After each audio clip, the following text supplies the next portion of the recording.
Estamos poniendo la mañana en camino, Juan Raúl con nosotros. Es raro decir un miércoles Juan Raúl pone la mañana en camino y no creer que es Juan Raúl Ferreira. En realidad es alguien un poco más joven que Juan Raúl Ferreira. Juan Raúl Williman, casi nada de apellido, ¿no? Bueno, buen día, bienvenido, Juan. Buen día, Alejandro, muchas gracias por la invitación. Gracias a vos por aceptarla. Bueno, yo comentaba que vos formas parte del equipo de asesores legales, yo no sé exactamente cuál es el término, de abogados. Sí, somos los abogados que representamos a la familia. Barrera, vos, no sé si hay alguien más. Somos dos en principio. Jorge está trabajando desde que inició el caso, sí. Y ya hace un poco más de 2 años que estoy trabajando también. Bueno, y todo el mundo lo sabe, es muy claro que en los últimos días ha tenido un subrayado avance el caso. Sí, sin duda.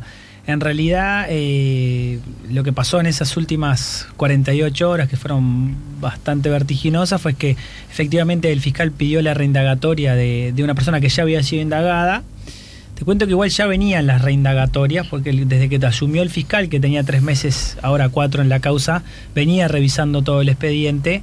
Y después que le llegó también un informe de la República Argentina que entregamos en mano junto a los papás, básicamente el fiscal apuntó para uno de los indagados que en su momento aportó muchísimos datos del hecho y fue afinando la dirección de la investigación hacia ese lugar, y en la última reindagatoria y después de lo que fue esa reindagatoria del indagado decidió al final del día pedir el procesamiento. O sea que el lunes pasado terminó la jornada con la declaración del imputado, un testigo que ya había declarado pero venía a agregar más datos, y la jornada terminó con el pedido de procesamiento con prisión por parte del fiscal Vaz. En condición de coautor, ¿no? En condición de coautor. El pedido del fiscal era coautor de un homicidio muy especialmente agravado. A ver, acá necesitaría que, más que el abogado del caso, al docente, ¿verdad? Sí. También ejercés la docencia, sí, ¿no? Claro. Que nos hables exactamente, porque puede resultar raro la abogada defensora del Cachila. No, a mí no me gusta decirle el Cachila, lo quiero decirlo. Siento, el imputado que tiene los derechos como tal. Claro, y siento que... Sí, es casi estigmatizante. Exacto. Y si yo quiero buscar justicia, la justicia nunca puede ser desarrollada a través de posiciones estigmatizantes. Seguro. Que son naturalmente injustas. Seguro. Por definición, ¿no? Claro. Bueno, me alegro coincidir contigo en eso, aunque también quiero decir que no me sorprende. En todo caso, la abogada del imputado señalaba que está muy claro que para la fiscalía primero y para la jueza después, entienden que el imputado no es el autor del crimen, porque si no lo hubieran puesto como autor y no coautor, ¿verdad? Perfecto. Bien, desde ese lugar, entonces, si no sos el autor del crimen, ¿qué significa ser coautor y qué diferencia hay con, por ejemplo, una imagen que cualquiera puede entender, ser cómplice, ¿verdad? Sí. Miré para otro lado, de pronto, en fin, ayúdanos a entender eso. Sí, está perfecto lo que decís. De hecho, en el expediente hoy hay una discusión planteada, porque para ser claros, el fiscal pidió el procesamiento como coautor de un homicidio muy especialmente agravado. O sea que ya estableció un grado de participación, que ahora lo explicamos, y ya hizo una tipificación, homicidio muy especialmente agravado. Después la defensa, como decís perfecto, Alejandro, fue por otro lado. Primero entiende que no hay una coautoría ahí y en que en todo caso si cometió un delito es omisión de asistencia. O sea que tiene una discusión respecto al grado de participación y a la figura delictiva. Clarísimo. Y para agregarle complejidad, la jueza procesó, pero procesó sí como coautor, o sea que compartió el grado de participación, pero por un homicidio simple, agravado genéricamente por la alevosía. Ajá. Entonces vamos a lo primero. La primera discusión tiene que ver con el grado de participación. En nuestro país se responde básicamente como autor, como coautor o como cómplice. La diferencia entre el autor y el coautor no es grande, incluso la pena no tiene diferencia. La diferencia grande se da con el cómplice, que realmente responde con 1/3 de la pena de la que responde un autor o coautor. O sea que es muy importante para una persona, no es lo mismo ser calificado de cómplice que de autor o coautor. Por una pena tan grave de 30 años no es lo mismo 1/3, que son 10, que él, estoy hablando del máximo, no igual, ¿no? Porque va de 15 a 30. No es lo mismo. Entonces, ahí el grado de participación, lo que hay que distinguir es si su participación es primaria o secundaria. Se dice que cuando hay una participación secundaria es cómplice, una cooperación secundaria no en los actos consumativos, sino en la fase preparatoria o posterior. Es un buen ejemplo el de cómplice que vos ponés, que es el todo el mundo conoce. Por ejemplo, alguien que resulta, es un poco difuso, pero alguien que hace de campana en una rapiña. Evidentemente no consuma materialmente el acto, no ingresa armado, no amenaza, etcétera, pero eventualmente colabora, porque si él no está ahí para avisar, obvio, entonces lo van a calificar seguramente de cómplice. Tal vez su participación no es tan secundaria, puede haber un Campana que sea muy relevante y sea calificado de coautor. O sea, que eso se define caso a caso. Claro, bueno. No es de manual, por eso la discusión. Al pasar señalaste algo que cada tanto está bien, con el apuro, la prisa y la necesidad de todos tener opinión sobre todo, nos olvidamos de algo fundamental, es que ningún caso es igual al otro. Y por lo tanto, cada caso tiene un expediente propio, una lógica distinta. Claro. Y porque a veces se dice, yo entiendo la bronca que deben tener muchos operadores de justicia en cualquiera de sus instancias, cuando sueltitos de cuerpo y detrás de un micrófono uno señala, o el público, pero el micrófono tiene otra. Es decir, ¿cómo en el mismo caso actuaron igual? Es que seguramente no son el mismo caso. Exacto. Aunque se parezcan muy mucho. Sí, y además hay criterios distintos, porque acá vemos 3 actores con 3 preparados y técnicamente como son el fiscal, la defensa y la jueza, y piensan distinto. Claro. Porque si yo pudiera establecer estandarizadamente que un Campana es siempre cómplice y no es coautor, entonces ya no resuelvo más nada. Y por supuesto que eso no es así. Hay que ver qué grado de participación tuvo y cómo fue su cooperación. Si su cooperación fue una cooperación principal o está en una situación secundaria. Y lo que el fiscal entendió es que la participación de este imputado es una participación primaria por un montón de elementos que extrae del propio expediente e incluso de su propia declaración. Bien, cuando uno va y viene escuchando los testimonios y muchos de ellos incluyen documentos que forman parte del caso, etcétera, recordemos además que todo esto ocurre previo al nuevo Código del Proceso Penal, ¿verdad? Correcto. Donde las opacidades son definitivamente mayores. Sí, ¿no? sí. Este nuevo código Es mucho más ágil. tan vapuleado por tantos durante tiempo, no sé si habrás observado que de a poquito cada vez se le critica menos. Sí, tiempo al tiempo. ¿Verdad? Sí. Pero yo estuve mucho tiempo muy indignado en cómo se le adjudicaba hasta de la muerte de Kennedy al nuevo código. Llegó un momento que era como el absurdo, por derecha, por izquierda, oposición, gobierno. Fue una cosa increíble, pero no me quiero salir de tema. En todo caso, huyendo de cualquier tentación amarillista, desde tu perspectiva y con la información que vos disponés, recuérdanos cómo fueron la sucesión de los hechos, claro, para tratar de entender la lógica que pudo haber provocado la muerte de Lola. Bueno, yo coincido con el fiscal de que hay algo que surge con el expediente con claridad, que es que Lola, que decide hacer esta caminata, es abordada en esta caminata.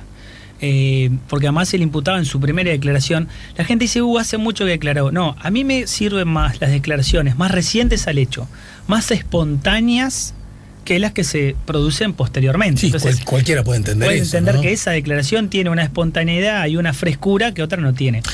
Aunque ni siquiera aunque no tuviese la vocación de cambiar la realidad, el propio paso del tiempo hace que la memoria se fragilice, ¿no? Sin duda, y por eso la última reindagatoria no fue tan útil, pese a la pericia semiológica, fue una indagatoria más que completó, pero en realidad había una primera declaración donde surge muy claro que Lola es abordada en la playa, que conversa con esta persona, que esta persona efectivamente la acompaña. Lo que pasa es que el íter que declara el imputado no coincide con lo que dice la autopsia. ¿Para qué quedó la mitad de la gente afuera cuando dijiste íter? El camino. El camino, el que relata, ¿no? Lo que él relata, lo que él cuenta que sucede, después no coincide con lo que dice, obviamente, la autopsia. ¿En dónde estarían las contradicciones? Claro, porque él dice que, bueno, efectivamente la aborda, habla con ella, la acompaña. Después sostiene, avanzo para no hacerlo tan largo, que él sostiene que ella se siente mal. A ver, la aborda no significa nada malo en sí mismo. Yo también puedo abordar a alguien. Es más, él dice, para venderle estampitas. Bien. O sea que genera un contacto con ello. Acá me quiero detener. Sí. Es una pregunta más para la abogada defensora, pero en todo caso, estamos en un lugar de la playa en donde ni siquiera ya estamos frente a la playa de Balizas, ¿no es cierto? Originalmente la abordan en la playa. En la playa. El tema es que está bien, van caminando. Todos creemos que Lola es conducida a ese lugar apartado, está bien, no de forma voluntaria. Me refiero a llegar antes de eso. ¿Es aceptable que uno en la playa de Rocha pueda estar vendiendo estampitas? Bueno, eventualmente sí. Por lo menos es la versión del imputado, que él vendía estampitas por todos lados. Vende, creo que todo el mundo lo sabía. Sí, y eso lo declararon varias personas. El tema es... Pero pasan posibles clientes por ahí, tantos como para vender estampitas. Yo creo que la aborda ya con otra intención. Lo que pasa es que seguramente no la va a abordar diciéndole cuál es su cuál es la verdadera intención. Sí. Entonces lo que busca es abordarla primero de alguna manera amistosa, por decirlo de alguna manera. Porque además él declara que tiene una conversación con la adolescente y da detalles de esa conversación que son muy reales, porque cuenta cosas que le cuenta al adolescente que solo puede saber si se las cuenta al adolescente. Claro. O sea, no hay forma de saberlo porque las hemos corroborado con los padres. Y yo imagino, cualquiera puede entenderlo, que una muchacha argentina de 15 años que decide sola caminar por la playa y que viene sola de la Argentina para estar en la casa de familiares o gente muy cercana, claro, su madrina, ¿no es cierto? Incluso por datos que me parece a mí, la personalidad de la muchacha, es entendible que sea una muchacha dispuesta a establecer charlas y conversaciones aún con extraños. Me da la sensación que puede ser el perfil de Lola, ¿no? E incluso... que es como su naturaleza. Sí, y es una reacción normal, si yo creo tener algo miedo, tratar de entablar una conversación amistosa para que no me pase nada. Bueno, y además también es muy común. Claro, una estrategia. Si yo creo que estoy corriendo algún riesgo, no me pongo de punta, básicamente. Más bien que le das naturalidad al acontecimiento. Y sí, porque si yo tengo alguna especie de temor de que me haga algo, lo que voy a tratar de hacer es de llegar, nos pasa todos los días. Todos los días. Si te abordara circunstancia una persona que está pidiendo monedas de una manera muy fuerte, uno no se pone de frente a... ¿Qué te pasa? ¿Por qué me hablas así? ¿Quién te crees que sos? No, eso no es la... No, en general, lo normal es bajar.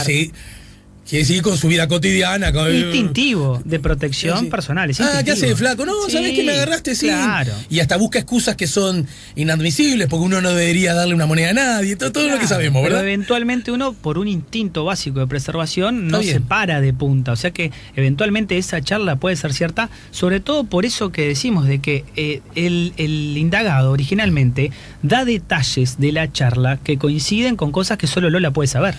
Y eso lo ubica en el lugar. Pero no solo eso lo ubica en el lugar. Después sostiene que ella se desvanece.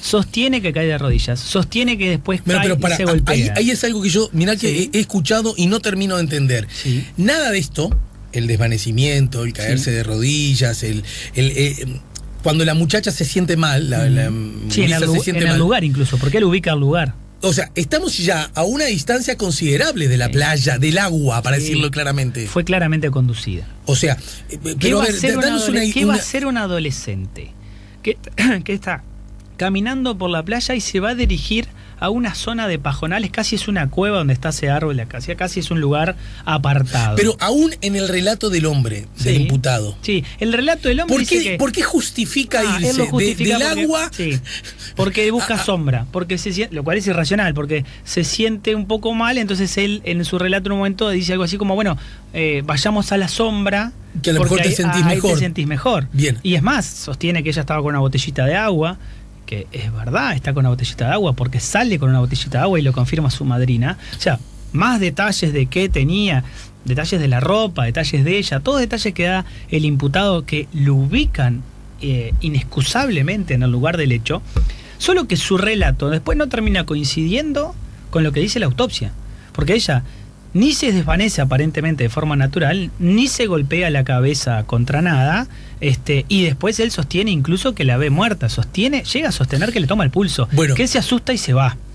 Pero ¿en el mismo hecho o va y viene? Él sostiene que va y viene. Lo extraño es que está claro, y la autopsia lo dice con claridad, y ahí son datos científicos que no se pueden ocultar, y está claro que las lesiones que presenta son anteriores al fallecimiento. Entonces el relato del imputado hace agua por todos lados. A propósito. Porque si ella está cortada, si tiene un golpe fuerte, a la altura de la sien, en la cabeza, un golpe que dice la autopsia y lo rescata muy bien el fiscal, no es un golpe que se da contra el piso, es un golpe de un ser vivo, o sea, de un objeto animado. O sea, tiene que ser un golpe de puño, básicamente, lo define como un golpe de puño, puede ser con la mano abierta o con la mano cerrada. Se presume que es un golpe... amedrentador. Ajá. Se supone que es un golpe amedrentador. Un quédate quieta, los forenses suponen que ese tipo de golpe, a la altura que se lo pegue, con la fuerza que lo pegue y las marcas que tiene, es como un golpe amedrentador. Pero no estamos ante la posible agresión que provocó la muerte. No, esa es anterior. Entonces, ¿cómo puede coincidir lo que relata el imputado de que se desvanece sola y se cae, estaba perfecta, con las lesiones que muestra Porque el cuerpo? imputado o sea, es algo así como contar la película por la mitad. Sí, según le falta una parte es decir, sustancial. lo que provoca que ella se siente Claro. mal, se desvanezca, en efecto caiga de rodillas, porque además Correcto. las trazas de la sangre hablan Eso de... lo dice el doctor Guido Berro con absoluta precisión. Bien. Sí estuvo de rodillas. El doctor Guido Berro dice, sí estuvo de rodillas. Porque cuando alguien le gotea sangre y se encuentra en situación de rodillas o inclinado, dice el doctor Berro como si fuera un indio, obviamente la sangre corre por los muslos hacia los laterales. Si uno está parado no corre igual.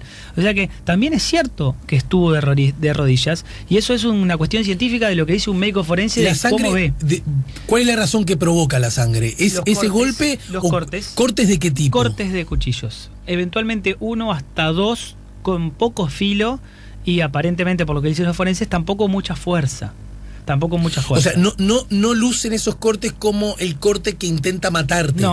No, porque es un corte que no tiene esa aptitud. Y Es además, un corte con un cuchillo con poco filo. ¿distintos cortes son? Sí. Es decir, las heridas hay o informes, eso... hay informes que hablan de una sola arma blanca o eventualmente hasta 2 armas blancas, porque por el tipo de corte pueden sostener que son 2 distintas. Pero no está meridianamente claro eso. No, por lo eso que está advierto. discutido en los informes, si es un arma blanca o 2. Lo que está claro que son los cortes lo que no provocan la muerte. Sí un sangrado profuso, que es lo que genera que el médico legista advierta que estuvo de rodillas. Igual que lo dijo el imputado, que estuvo de rodillas. Los cortes que sufrió la muchacha, ¿en qué parte? Altura del cuello, hay alguno que está cerca de la yugular, bueno, los brazos, tiene varios cortes que obviamente chorrean hacia abajo. ¿Ese sangrado es el que termina provocando la muerte? No. Porque hay una asfixia, ¿no? No.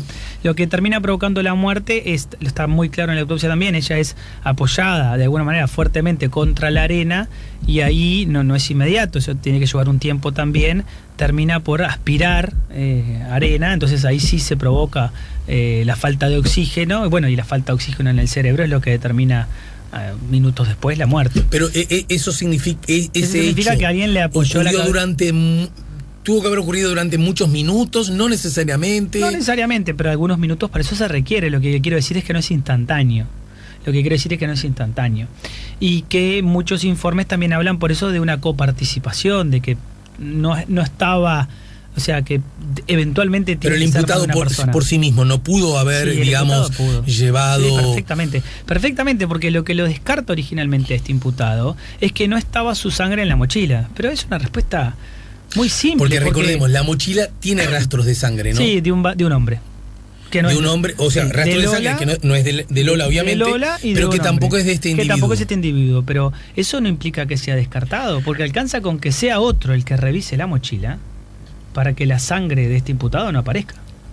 Si son 2 copartícipes, sí, y uno ejecuta el acto, pero otro es el que revisa la mochila, sí, ya alcanza para que sea la pero ese otro tuvo que haber perdido sangre, porque y si ese no, no se otro entiende también participa. Por eso nosotros somos de la teoría, igual que el fiscal, de que hay más de un copartícipe.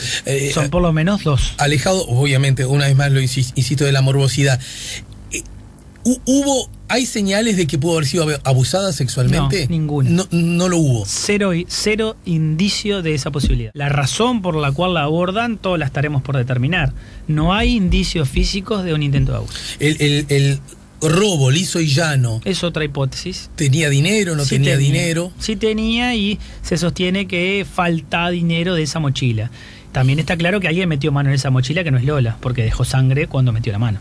Ajá. Sacó una toalla, sacó una billetera, sacó un DNI y sacó dinero. Se supone que Lola llevaba consigo dinero.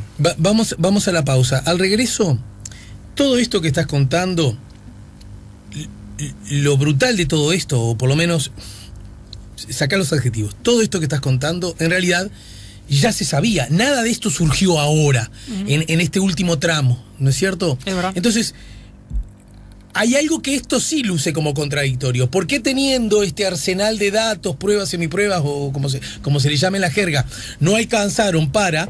¿Y qué es lo nuevo para? Primero, entonces pregunto, el simple, sin adjetivo, el simple cambio de actores, de técnicos, usted ahora me contesta. La otra, ¿qué rol está jugando en todo esto el informe que llega desde Argentina? Si aportó, si no aportó, si reordenó, o incluso, doctor, si de alguna manera no incluye cierta implícita presión. Che, los colegas lo ven muy claro desde allá, y nosotros, ¿qué pasa? Que se nos escapó la tortuga. Y el otro asunto es, de verdad, ¿qué peso sustantivo puede tener la semiología, el informe de semiología en este caso, que si bien me parece que a esta altura nadie puede decir que no importa y que no sea importante en este y en cualquier otro caso, pero quizás pueda transformarse en algo exagerado suponer que sea tan determinante. Clarísimo. Luego de la pausa. Estamos conversando con el doctor Juan Raúl Williman. Estamos poniendo la mañana en camino, estamos escuchando a Fabiana Cantilo, que estará el 13 de julio aquí en Montevideo, en la trastienda, y estamos escuchando a Juan Raúl Williman, el abogado de Lola Chomnales, del caso Lola Chomnales, de su familia, en realidad, ¿verdad? De sus papás. Bueno, y quedaron algunas preguntas pendientes, pero ya que arranco por ahí, yo no conozco los padres de Lola. Tengo la idea, si me apuras, tengo la convicción de que se tratan de dos personas formidables, y no estoy ejerciendo el paternalismo propio de quien se siente de quien tiene empatía por alguien que sufrió semejante tragedia, ¿no es cierto? Claro. Los veo con una sensatez, con una calidad, con una dimensión humana del sentido común, pero también de la firmeza, que a mí me genera alto respeto. Sí, te lo confirmo, Alejandro. Claro. Son gente muy especial. No es para cualquiera llevar una tragedia semejante con esa altura.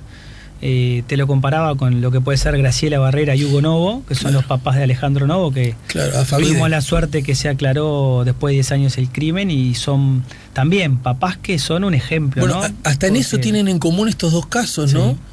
La peor de las situaciones, que alguien... que tu hijo muera...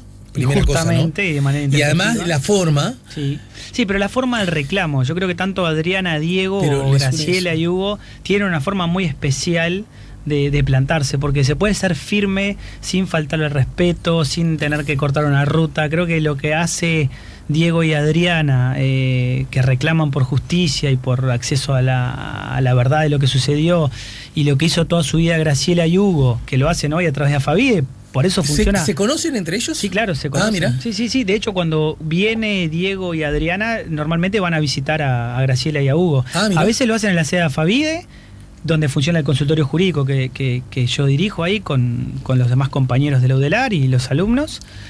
Y a veces, por falta de tiempo, igual se juntan en el café de Buquebús, pero seguro que buscan un rato para encontrarse. Y bueno, yo creo que una de las primeras llamadas que recibió Graciela cuando se aclaró el hecho de su hijo fue de Diego y de Adriana.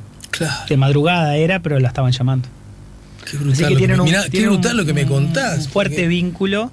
Y tienen esa bueno, Afavide tiene una frase muy especial, que es que es el dolor lo que los une a llevar a pelear por los derechos de las víctimas. Bueno, en ellos evidentemente se vuelve bastante icónico en los dos papás, ¿no? ya que estamos parados en esa baldosa, y sin olvidarme lo anterior, dos asuntos que cada tanto están en el aire a propósito del asunto. Uno, en algún lugar a veces se dice que la atención que ha provocado el caso Lola es fruto de una artificial preocupación por Argentina, porque fue en el verano, por lo que significa para el Uruguay desde la perspectiva económica seguir ejerciendo lo que creo que justamente Uruguay exhibe, que es un lugar seguro, de paz, de tranquilidad, que creo que esta es una desgracia, más no cambia el paradigma, me parece, ¿no? Seguro. Coincidimos en eso, ¿no, doctor? Y la idea de que hay una especie de, y la presión de los medios, y una especie de quedar bien con Argentina, que haya hecho que a los operadores policiales o judiciales les haya preocupado más este caso que otros. Esto lo habrás escuchado 1000 veces. 1000 veces. ¿Qué dice el abogado? Yo entiendo que hay una, sin duda, hay una presión mediática en primer lugar, que lleva a las autoridades a estar en una situación de alerta permanente con este caso. Digo lo de los medios primero porque me parece que al mediatizarse tanto el tema, esa importancia que marcás, que es una persona de nacionalidad argentina, que pasa en un balneario en temporada estival, cobra realmente relevancia.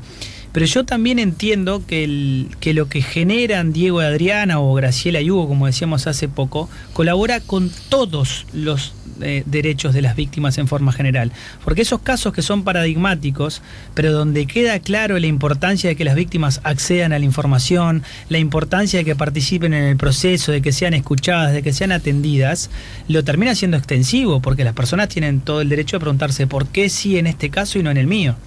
Y AFAVIDE y el Consultorio Jurídico de Asistencia a la Víctima son una muestra de esa realidad, que se impone, tal vez se impone por uno o dos casos, pero eso es ese uno o dos casos que termina arrastrando y termina generando lo que pasa siempre, ¿no? Los derechos de los que gozamos hoy, alguien antes los tuvo que pelear.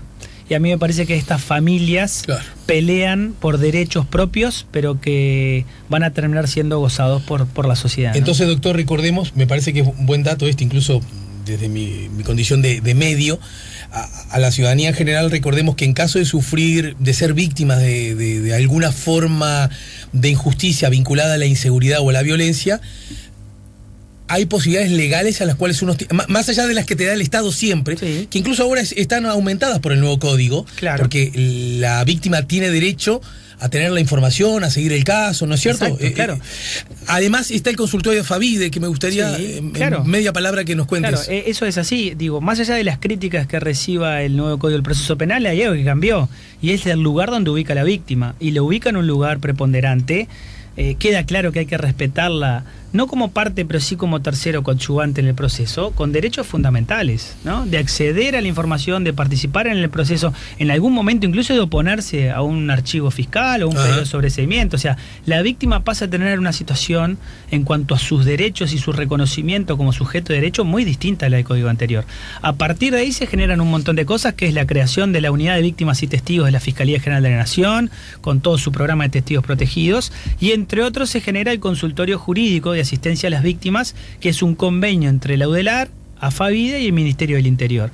Y eso indica que las personas que no tienen recursos económicos como para pagar un abogado y tienen ingresos inferiores a, por decir, lo que se maneja, la media, 30.000 pesos, tienen derecho a asistencia legal gratuita en el consultorio. Fruto de ese acuerdo. Universidad de la República, Ministerio del Interior y AFAVIDE que ofició de... Y el que generó esto fue claramente AFAVIDE. Claro. O sea, por eso digo que son casos paradigmáticos, pero es gente que pelea. O sea, la desgracia de Graciela terminó siendo un bien para la sociedad en su conjunto. Termina convirtiendo su dolor en de alguna manera reciclarla para generar una herramienta social que hoy existe y no se puede discutir. Silvio Rodríguez habla en unas ocasiones de los muertos de mi felicidad, ¿no? Esa idea de que todo lo que tenemos hoy es porque alguien hizo algo antes. Eso es así. Y en la inmensa mayoría de los casos sin conocernos, ¿no? Es decir, libertad, igualdad, fraternidad, esos principios alguien los propuso y no es porque eran amigos nuestros que los propusieron, ¿verdad? No, claramente.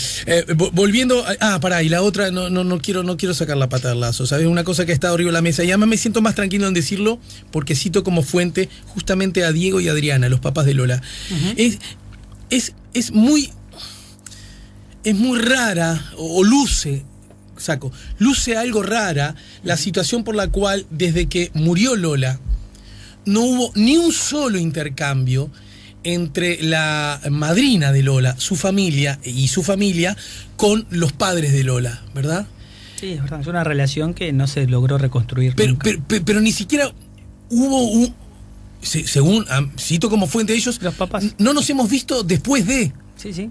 Es increíble. O sea, no hubo una instancia de abrazo de 4 personas, por decirlo así. No, ese vínculo no creo que pueda volver a reconstruirse. Y evidentemente lo que esperaban Diego y Adriana, primero que obviamente lo que no sucediera, pero tampoco la respuesta posterior fue la esperada y quedaron en lugares realmente distantes. Por eso entiendo que ese vínculo no creo que pueda ser reconstruido. Te imaginarás que cuando hago este comentario, primero me hago eco de cosas que se dicen por allí, ¿no? Claro. Y no es porque en todo caso me dará pena humana que a la desgracia se le sume, se entiende lo que quiero decir, cuando uno es víctima de desgracias, uno, por lo menos el abrazo es reparador, ¿estamos de acuerdo? Sin duda.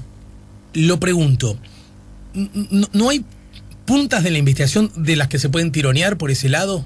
Bueno, en su momento fue objeto de investigación. Pero lo digo de un lugar que me parece legítimo preguntárselo, ¿no? Fue legítimo, fueron objeto de investigación y esa línea fue descartada.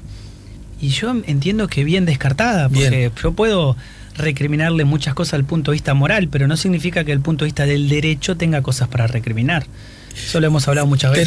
Termino con estas, y además me deja tranquilo que tú digas que es... que lo has conversado con los padres, ¿verdad? Claro. Que no es que entiendan los padres que por ahí alguien está tratando de tapar algo. No. De todas maneras, ¿es cierto o no es cierto que el ADN del muchacho de la casa, o sea, del hijo de uno de los dos, no tengo muy claro, no fue revisado y no estuvo... No, se hicieron todos los ADN. Sí. Incluso Moisés se había dicho que los pescadores que lo encontraron no se había hecho el ADN, pero se le había hecho el ADN a la madre, por ejemplo, y eso ya servía para descartar a los hijos y a todos los hermanos, porque en su momento se sospechó de los padrinos, de los hijos del pescador que lo encontró, del pescador que lo encontró, pero todas esas indagatorias se hicieron, los ADN estaban hechos, y voy a decir algo que no mucha gente sabe, se siguen haciendo ADNs. Bien. Se siguen haciendo ADNs permanentemente. ¿Qué rol ha jugado en todo esto la información o la implícita no querida presión que supone el informe argentino? Recuerdo haber conversado contigo en el marco de la aparición de ese informe. Sí, porque lo conversamos en su momento. Yo decía que era un elemento más que colabora. Coinciden muchas cosas con la línea de investigación del fiscal. En todo caso, al fiscal le sirve para confirmar que él se dirigía al lugar correcto. Pero el fiscal Jorge Vaz ya tenía en su cabeza una decisión tomada después de estudiar él el expediente, sin contaminarse con otra información que no fuera el propio expediente. Y en todo caso, estos informes, como el que llega a la República Argentina, o como los informes criminalísticos que hay en el expediente, lo que le permiten a Vaz es encontrar más de una razón. Y ahí te contesto una de las preguntas que quedaron planteadas. La conclusión a la que llega Vaz... Para darle cierre a esto, no... Llegamos a esta conclusión, el fiscal pide lo que pide, la jueza decide lo que decide gracias al reordenamiento que provocó el informe que llega desde Argentina. Para nada. No. Y lo dijeron los padres también, por lo cual me quedo tranquilo. No. Pero no es un elemento más, ¿eh? No es el uruguayito que se está defendiendo. Mirá, vos porteño que no tenés que a mí decirme cómo hacerlo. No es así. Pero tampoco es el uruguayito que se somete y dice, ay, bueno, si usted lo dice, señor, así lo haremos. Ni un extremo ni el otro. Ni es que no lo voy a tomar en cuenta porque viene de otro lado y no es mi investigación, ni creo que lo que dice ahí es sagrado porque lo dice alguien más que no somos nosotros. Ni un extremo ni el otro. Está en el justo medio de tomarlo como un elemento más que ayuda a tratar de saber la verdad y lo que pasó. Por eso digo que iba a responder una pregunta más, porque lo mismo pasa con la pericia semiológica, que se ha dicho poco menos que la pericia semiológica era determinante, y no es determinante para nada. En las primeras horas fue presentada, yo no sé si por una mala redacción de algún periodista. Yo creo que sí. Como que... Fue determinante. No, es un elemento más. Cuando uno trata de llegar a un, voy a decir como menos técnico, lo más técnico sería decir, para procesar a alguien necesito cierto grado de eficacia probatoria. Sí. Para decirlo menos complejo igual sería... Se entiende, ¿eh? Igual se entiende, pero es como lograr la convicción psicológica del juez de que un hecho fue efectivamente así. El grado de eficacia probatoria es más o menos alto. El grado más alto es la plena prueba. Y para procesar se requiere semiplena prueba. Obviamente... no es un elemento el que permite concluir que yo tengo semiplena prueba de que un hecho fue así y de la participación de esa persona y la responsabilidad que le cabe. Son muchos. Entonces, los que dijeron que la prueba semiológica es determinante, se equivocan y no es determinante porque en todo caso es un elemento más que suma a los otros elementos probatorios. Entendido, y yo cuando doctor. hago el conjunto, logro extraer una conclusión. Decir que alguna de estas es determinante es tan exagerado y equivocado como decir que alguna de estas no ha incidido o no ha jugado un rol. También es cierto, porque de alguna manera también incide. Si yo tengo una pericia semiológica que claramente me indica que la persona contesta sin problemas y hay coincidencia entre su lenguaje verbal y gestual cuando se le pregunta por a qué colegio fue, quién es su madre, cuántos hermanos tiene, y sin embargo tiene un lenguaje claramente restrictivo, tiene una especie de situación de estrés que no lo causa la situación, porque si en las otras preguntas no lo tenía,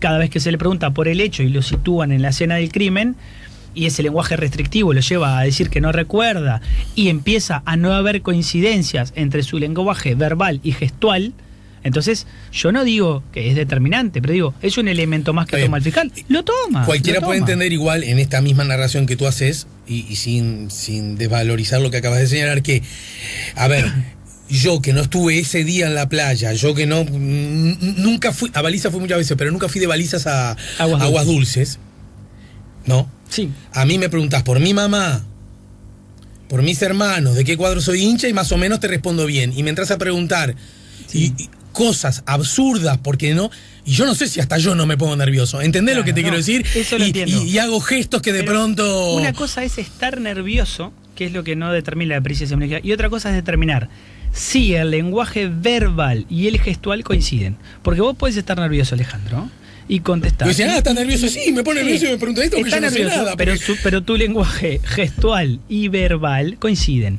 ¿Eso qué significa? Que vos de verdad estás nervioso y de verdad no sabes nada. Pero el problema es que vos me quieras decir que no estuviste ahí si estuviste. Y el problema es que ahí los peritos pueden llegar a determinar que tu lenguaje verbal y tu lenguaje gestual no están coincidiendo. Y es un problema que sucede en el cerebro. Es interno, no es externo. Es algo que nos sucede a todos. Y por eso no decía mi amigo Juan Faúndez, al que lo aprecio, un montón, y yo sé que vos también, decía es brujería. No, es científico. Juan lo que decía, y lo decía bien, es no puede ser la prueba determinante o excluyente. No, por supuesto que no. No es ni determinante ni excluyente. No había escuchado que Juan tu colega, estamos hablando, ¿no? Sí, fue crítico... No, pero no crítico con el caso, porque yo lo hablé incluso personalmente con él. Fue crítico con esa pericia específica, porque él entiende que no puede ser determinante. Pero yo pienso igual que Juan. Claro, vos coincidís. Yo coincido con Juan. A mí me queda claro ahora cuál es tu posición. Y con el doctor Aller, que también opinó sobre el tema, y también coincido. ¿Cómo va a ser determinante? Otro amigo, en el caso de Aller, además vecino. Ahí está. No es determinante, es un elemento más en todo caso. Y ni siquiera es el más determinante. Y prueba de eso es que el pedido de procesamiento que hace VAS surge con claridad que lo que refiere a la pericia es marginal, es al final y después de hacer todo un desarrollo mucho más largo. Lo mismo en la propia sentencia. Acá, entonces, el otro asunto. ¿Y qué pasó? ¿Se nos escapó la tortuga delante de los ojos? Porque si están arriba de la mesa las mismas cosas que estaban algún tiempo atrás. Yo le quiero aclarar esto porque puede parecer que voy a querer ser políticamente correcto, y no es verdad. Yo entiendo que es perfectamente posible y está bien que distintos técnicos tengamos distintas visiones sobre un mismo tema. ¿Qué es lo que decías hoy, Alejandro, más temprano?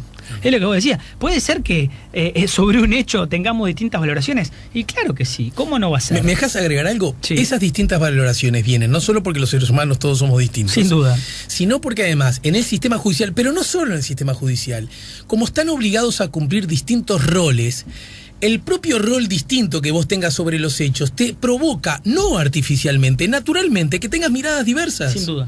Entonces, cualquiera puede entenderlo. Claro, pero la gente busca la vuelta y busca responsabilizar al anterior fiscal. Y para mí el anterior fiscal hizo su trabajo, llegó a sus conclusiones, y sus conclusiones lo llevaron a tomar determinadas decisiones.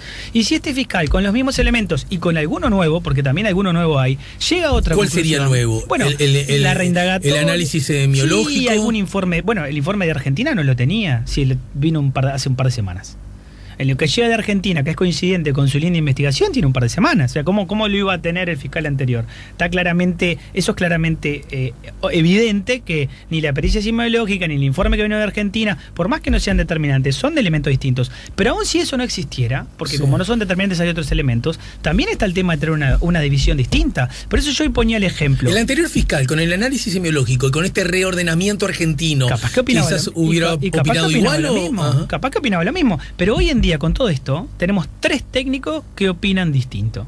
Porque vuelvo a repetir, el fiscal pide el procesamiento como coautor, o sea que vuelvo ahí a los grados de participación de un homicidio muy especialmente agravado.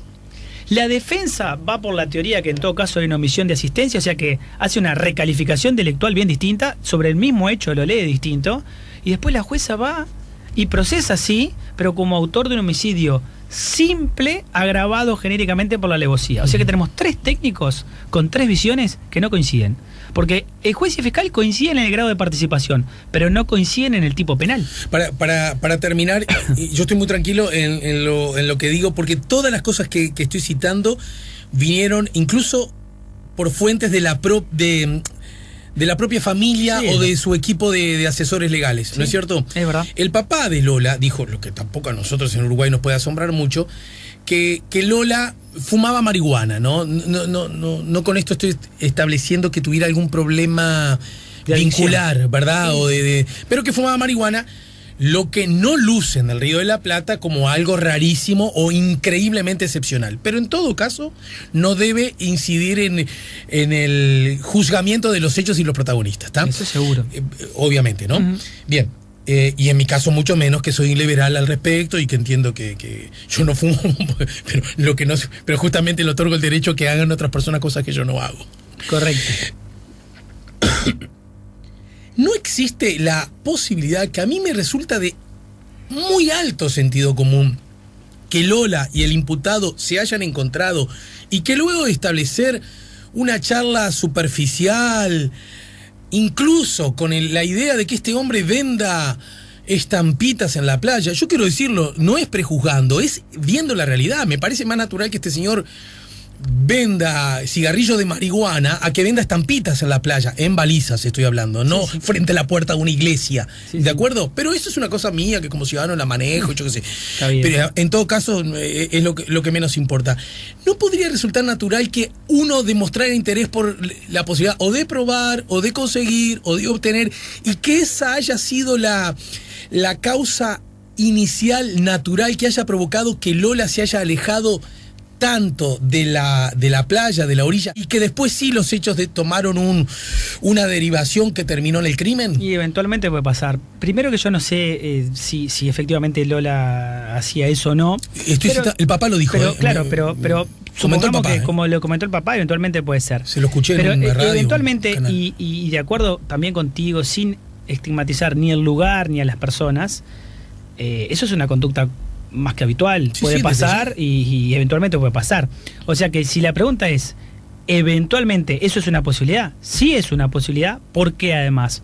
Porque en el relato del imputado hay toda una parte que omite, yo estoy seguro, omite adrede, que nos lleva a tener que conjeturar qué sucedió ahí. Entendido. Y ahí tenemos que recurrir a el sentido común.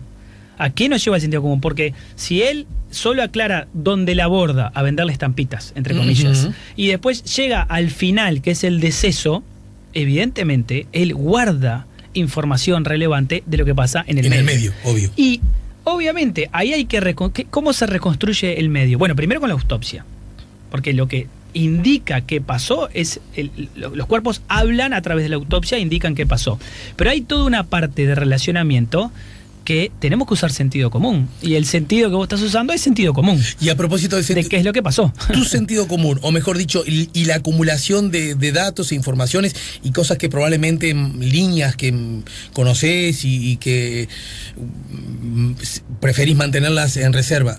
¿Hay algo de eso también? ¿O? Bueno, yo tengo más en la cabeza la idea, no sé por qué, tal vez instalada de todo lo que leí y eso, de que ella es conducida a ese lugar, de que ella no quiere ir voluntariamente ahí. ¿Por qué? Porque también por sentido común no me parece razonable, aún en esa hipótesis de comprarle algo, que una chiquilina se anime a ir con este imputado y con quien lo estuviera acompañando, que seguramente sea similar, se anime a ir a un lugar alejado de la playa y del mar. Lo dudo.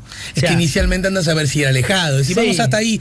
¿Ves? Claro, ahí. bueno, No esa sé. es la duda. Sí, tal vez. Y no te olvides no, que citaste vos mismo la necesaria empatía que uno quiere ocasionar con el posible agresor que le... Bueno, sí, dale, vamos. Esa cosa no pasa contradictoria nada, que muchas no víctimas... te tengo miedo, claro. y estoy tranquila. Eventualmente sí, pero yo estoy casi seguro, por lo que dicen los informes forenses, que en algún momento eso se convirtió en una situación de violencia y de que ella es llevada de alguna forma amedrentándola, ¿no? Y con eso más, lo indican. Más de una persona, ¿entendés que esa...?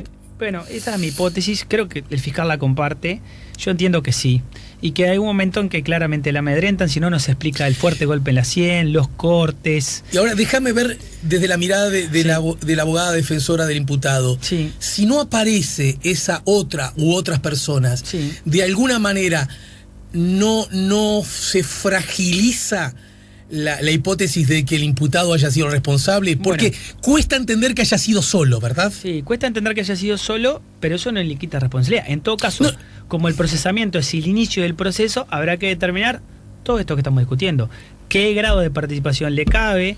O sea, autor, coautor, cómplice, e incluso habrá que determinar qué figura es la que en definitiva se le imputa. ¿Es homicidio? ¿Es homicidio simple? ¿Es homicidio muy especialmente agravado? ¿Es omisión de asistencia? Creo que ahora queda recorrer el camino de qué responsabilidad le cabe a esta persona, y no cabe duda recorrer el camino de quién más participa. ¿Y creen ustedes que ahora, que digamos que el imputado se ve claramente afectado, ¿no? Porque hay una decisión judicial? Sí.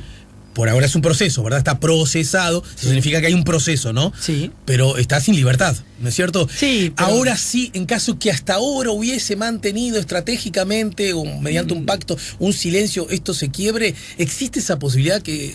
Existir existe, lo que pasa que... ¿Pero te huele a que de verdad está no sé, cuidando a alguien? Si cuida a alguien con el que tiene un compromiso muy grande y ya nos ha pasado, la gente no termina por quebrarse.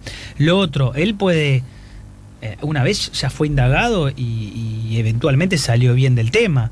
Si con su defensa habla de mantener su inocencia, de apelar el auto de procesamiento y seguir discutiendo, tal vez él siga firme. Ahora, eso no significa que nosotros vamos a dejar de indagar. No, sí. Para nada. Hay los dos caminos que recorrer. Bien. El del proceso respecto a este imputado y de la investigación respecto a los copartícipes. No hay otra.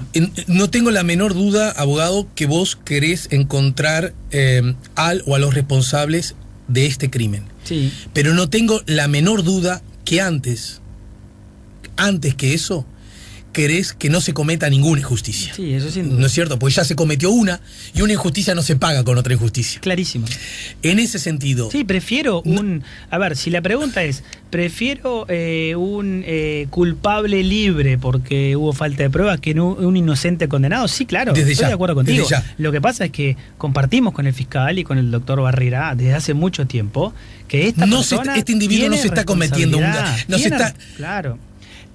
No se está comiendo un garrón, como se dice en la parada del ómnibus. Nosotros, por lo menos los que participamos directamente, bueno, y los papás siempre tuvieron esta convicción, tenemos la convicción de que esta persona participa. Bueno, como decíamos hoy, del punto de vista técnico, alguien podrá opinar distinto. Bueno, nosotros tenemos esa convicción.